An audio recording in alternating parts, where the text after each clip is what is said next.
We are just hanging on to that hope and just living life. Jordan's doing great, no sign of decline yet, and just grateful for every day. I'm Laura McLinn from Indianapolis, Indiana. I'm Jordan McLinn from Indianapolis. So when Jordan was 3, he was diagnosed with a fatal form of muscular dystrophy called Duchenne.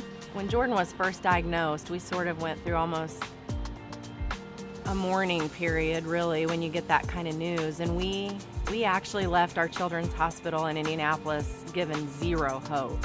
To actually, even to find out that there was something coming up through the pipeline, even though at first we didn't know if Jordan would actually be able to access it, just to know that something existed opened up just a whole new level of hope for us. But we found out that when the clinical trial was going to start, he was not going to qualify for the trial.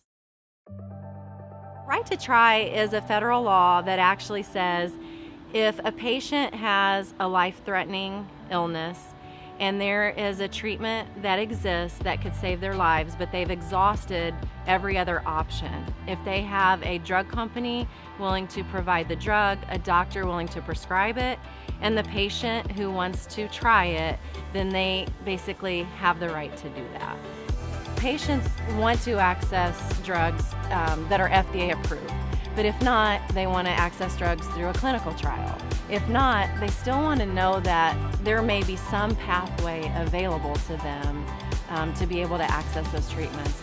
That's what Right to Try does, is it just gives that extra layer of hope for patients that have exhausted every other pathway and every other option that exists. Jordan and I, we are so grateful for the Goldwater Institute and for all of the donors and all of the supporters. Without the Goldwater Institute authoring this legislation and giving us the ability to share our story and to be able to fight for this, none of this would have ever been possible. So we are very grateful, and just from the bottom of our hearts, I just want to say thank you.